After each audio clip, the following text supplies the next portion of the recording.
YouTube, what's going on? Y'all can already see, man, we back with another video. If you're new to the channel, man, welcome.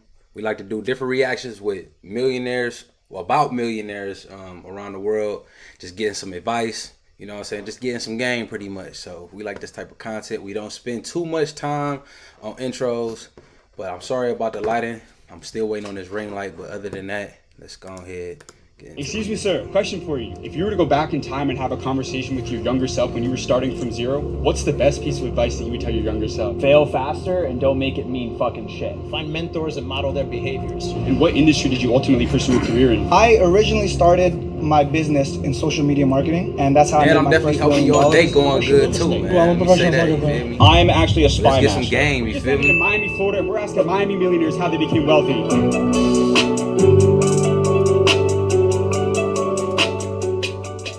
What has been the most amount of money that you ever made in a single year? $4 million. And what industry did you ultimately pursue a career in? Multiple industries, but ultimately business development, sales, and I've been a vice president for years, have my own business now, but fixing companies and growing their sales. What was the best financial advice that you ever received throughout your lifetime? A friend of mine on Wall Street, I said, take 10% of your income, put it in a stock index fund, and all your other investments are outside of that. Follow that strictly. How can someone really scale their business in today's world? What's the secret to scaling?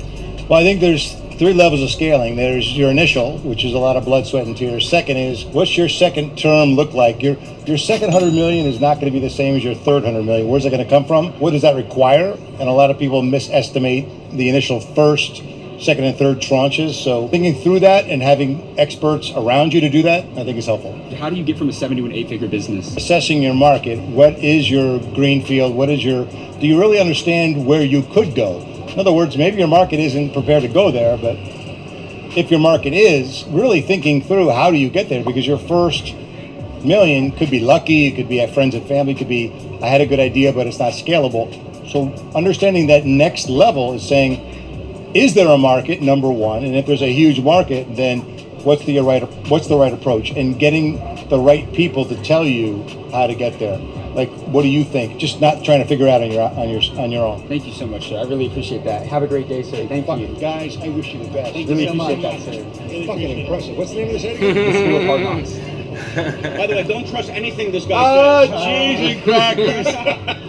He is absolutely great. No, we were walking by and like, oh my God, Jim Sheridan's being interviewed. We have to watch this. No, I don't have any good advice to young people. It's not YOLO anymore, it's YODO. Could we get this one, just this one? All right, let me do it. Here, let's do it. What industry did you ultimately pursue a career in? I'm actually a spy master. Like, what exactly do you Where's do? the guy? It's His called interview on the competitive spot. intelligence. So essentially, I look at what's going on in the external environment of a company. Same way that a government would look at external threats, internal threats. That's where competitive intelligence really comes in. What's the best financial advice you ever received?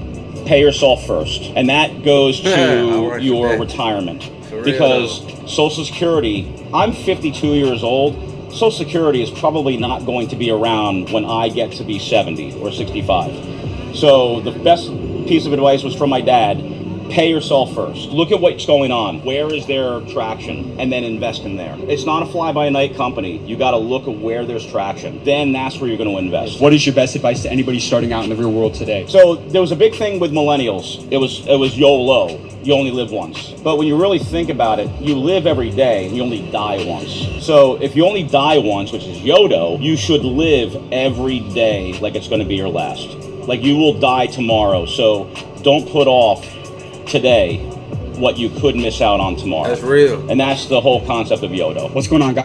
Hey, I like that though, because I did not want to do this video. I'm not even gonna fake to y'all, but I'm like, we gotta stick to it. You feel me? Like, I gotta get this shit done. You feel me? No matter when you don't feel like doing something, you need to do it anyway. So I rock with that. A few weeks ago, we had met a super sick entrepreneur who lives in Miami. He's a multi-millionaire sales guy, and man, he's got some crazy game. He told us to pull up to the apartment. We're about to go through to his penthouse in Miami, shoot a quick interview with him, and let's see what he has to say. Man, we on getting tomorrow for real, man. You better make that video, man. Yeah, nice to meet you, man. Stop delaying shit.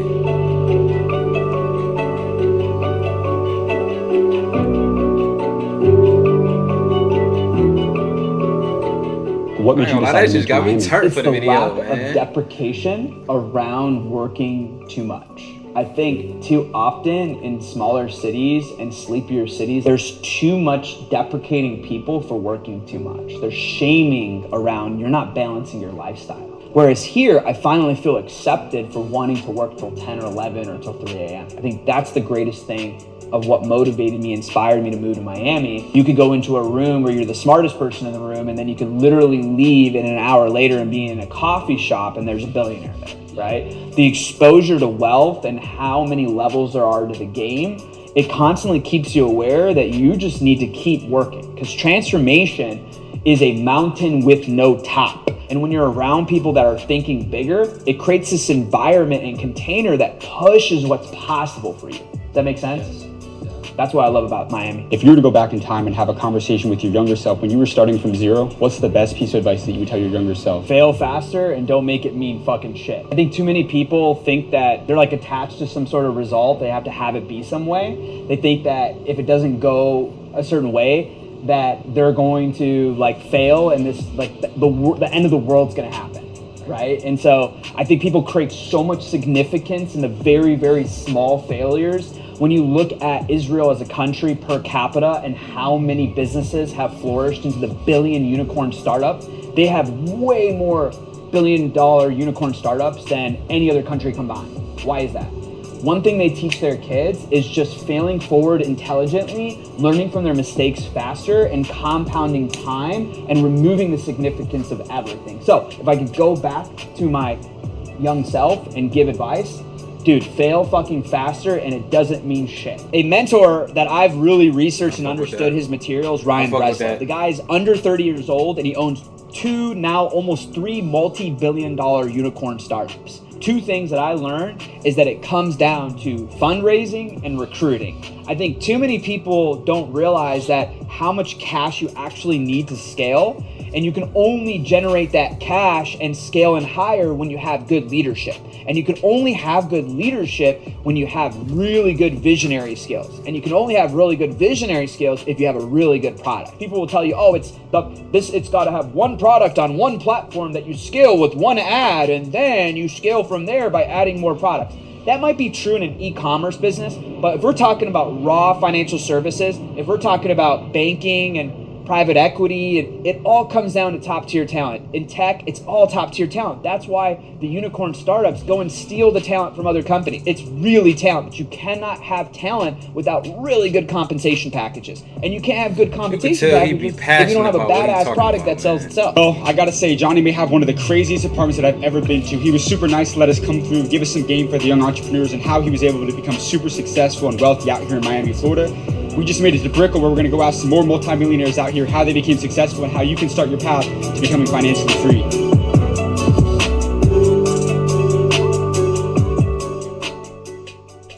And what industry did you ultimately pursue a career in? IT. Yeah. So I'm a software engineer. Yeah. You working right now? Well, I work for myself. I own my own company. I build apps for Penn State University, Lockheed Martin. I actually did apps for the state of Texas. What was the most amount of money that you ever made in a single year? I would say about $2 million. How important has it been surrounding yourself with the right people throughout your career? Relationships is everything. You know, every city I go in, I try to build with the who's who in the city. I try to find people that I can offer something to. So whenever you want to develop a relationship with somebody, when you sit down with somebody, you come to the table with something to offer. You know, make sure you can trade off a balance or whatever. My last question for you, what was the best financial advice that you ever received throughout your lifetime? Learning how to leverage your credit. You know, that means that you can save your cash and pretty much, you know, just understanding the whole 70-30 rule. Whatever you earn, you know, you want to be able to save 70% of it and pretty much operate off of 30%. As long as you keep that algorithm, you know, you'll see yourself growing and growing and growing. All right. What's up, man? Renee, nice to meet you. Renee, nice to meet you. Josh, man, nice to meet you. Renee, nice to meet you. What industry did you ultimately pursue a career in? I originally started my business in social media marketing. And that's how I made my first $1 million. And then eventually, while I'm running this agency for people, I realized I didn't like talking to clients. It was a lot of work. People were mean to me, even though I was technically running my business. it was really difficult for me to swallow the fact that, like, even though I have my own business, people are still telling me what to do. So eventually I said, you know what, I'm doing this for all these other people. Let me just start my own brand. And from there, I started my e-commerce brands. I own a supplement company, and I built another big e-commerce brand. What do you think is the significance and the importance of really building a strong brand for a company? Well, the thing about a brand is eventually at some point, you tell someone to jump, they ask you how high. There's not even a question of why should I jump, where should I jump, why am I jumping? It's like, how high do you want me to jump? And Apple has built a brand so powerful that no matter what they release, they can release a shoe, a t-shirt, keychain, people will buy it. They will sell millions of them. If you take a look at headphones, AirPods, they don't make that much money off AirPods. When I say it's not that much money, it's still billions of dollars because they built a brand that is so powerful, so strong. They could release any product and people would buy it. And what has been the most amount of money that you ever made in a single year? Me or my businesses? Both. Okay, so the most money I personally made in a single year, I think I did $3.5 million in a single year for myself. The businesses that year did about $14 million. For someone who's starting out in e-commerce today, what would be your best piece of advice for them? You have to figure out the winning product. At the end of the day, when it comes to e-commerce, if you're gonna start from nothing, the easiest way to make money in e-commerce is not the marketing. People think it's running Facebook ads and getting good marketing. It's not that. It's always gonna be the product. Your product will sell over everything. It goes product, marketing, sales. So if your product's good, you don't need marketing. If your marketing's good, you don't need sales. But if you have all three of them, that's how you get rich. I don't have an Apple computer. Yeah. I have just a regular one just because my friends that like make a lot of money, they're like, you don't need a Mac, you just need this. You need the internet, like that's it. And then I see everyone with Macs. I'm like, why do you guys all have Macs? Yeah. And they're like, because it's better. I was like, well, how is it better? And the guy was like, well, and he couldn't like, he was literally sitting there trying to think of reasons why it was better. And I was like, and I let him talk for like 5 minutes. I'm like, why is it better? He's like, I don't know. And I was like, you know why it's better? Because they got you with their branding. What's one thing that Miami has just done for your mom? I mean, let's just be honest though. Like, everything is branding. You feel me? Like, we buy things because of the brand. You know what I'm saying? It could be Nike. It could be literally whatever brand that you like. That brand, you know, is what really sells to people. Like, it ain't got nothing to do with, like, I love how he brought up the Apple situation, just because Apple, you can buy literally anything from Apple and they're really known for making computers, but they sell everything else and you feel comfortable with buying it just because of the brand. So yeah, I think that's I just want to level up, man. That was we're based out of real Austin, but the more I've been here, it's like, damn, I gotta hustle harder so now I can have common my sense HQ ain't spot you know in what I'm saying? Austin, People don't use but common then when sense I want to no go more, work in though. Paradise, I go to Miami. Dude, ain't really this that is not a common real as we- place. I'm as we can convinced say like it's this is literally not a real place. I mean, you just got people driving exotic whips, people partying during the day. You got people just lounging around in beaches. Like, everyone's just like having a great time here. It just doesn't even seem. It just seems like a utopia here in Miami. What industry did you ultimately pursue a career in? Well, I'm a professional soccer player. Professional soccer player? Yeah, I play in Germany. Do you actually? Yeah. What team do you play for? I play for Victoria Cal. I'm in the 4th division. That's incredible. I'm like man. scaling like. What has been the biggest driving factor of your success that's allowed you to become a professional soccer player overseas? To put my whole family on my back. I like pressure, and like when I put people on my back, like I perform my best. So yeah. Let's say even like young adults, maybe 25, 26 years old, they're stuck in a job right now that they may not have any passion or desire to go to work, and they're kind of struggling at that point. What's your advice to people that kind of are not feeling fulfilled at work? Quit and chase happiness. You can't put a price on happiness. And if you're really unhappy at a job, I don't think you can work. Find your passion. If you're 30, it's fine and you don't have a passion, try to find it. Try everything. Excuse me, sir. Question for you. If you were to go back in time and have a conversation with your younger self when you were starting from zero, what's the best piece of advice that you would tell your younger self? Ask a lot of questions. Find mentors and model their behaviors. Whatever it is you want to do in life, it's already been done. Find someone who's already done it. Follow what they did. For you personally, though, like, how important has it been surrounding yourself with the right people throughout your career? It's been unlimited possibilities for me. It's the most important thing you could do. And what industry did you ultimately pursue a career in? Commercial real estate. We're property managers and developers of commercial properties throughout South Florida. In your opinion, how can someone really break into commercial real estate in today's world? Well, my friend, that's going to take a little bit of time. So if you want the real answer, follow me in. I'll show you. Why did you choose this location? Because for us in the real estate business, this building is centrally located between two highways. So there's I-95 to the east and the Florida Turnpike to the west, which allows us easy access to all our properties. All of our properties are within a driving distance of 3 hours or less. So from here, we can hit them real quick. Could you tell me that story again that you were like mentioning earlier about like this building and like how it came about? So this building is an interesting building. And you know, a lot of people nowadays, the fancy thing to talk about is the office market is dead and everybody shouldn't invest in office. This building shows you an alternate route to making money and investing. The guy who owns this building was a billionaire when he bought this building. He made it in the pharmaceutical business. Fast forward, he bought like 5 or 6 buildings like this. Even this one included is not fully occupied. However, in one of his buildings in Boca Raton, where he uses his office, he has a tenant there who wanted to, be in the energy drink business. This guy started a company and couldn't make it work. The owner of this building met him and knew logistics better, bought his company from him. Fast forward a couple of years, that Celsius water went public and made billions of dollars again. Never would have happened if he didn't own the office building. But from owning that building, he met that client. There you go. You can make money any way you want if you're entrepreneurial. What was the best financial advice that you've ever received throughout your lifetime? Don't count other people's money. And so many people are looking at other people and they're seeing things that really aren't real. But a lot of this stuff isn't real, and people get so caught up in what other people have and keeping up with the Joneses, and they're buying things and spending money on things they really can't afford. And I don't want to say stay in your lane, but worry about yourself. Worry about if you're good. So much of what the young generation sees today all over the place, it's fake. And they know it's fake, but they see it and they think it's real and they're trying to keep up. You start comparing yourself to other people, there's always going to be someone richer, there's always going to be someone faking it more. It'll make you feel insecure, because you're going to go right now, I could go with you on Instagram and show you 1,000 kids that look like they're doing great. And it could make you feel bad about yourself. Worry about yourself. Go at your own pace and it'll work out fine. And one more thing, be sure to leave a like and subscribe for tons of amazing... Y'all already know, man, we always shout this channel out, man. Make sure y'all go tap in the School of Hard Knocks. They always making good content.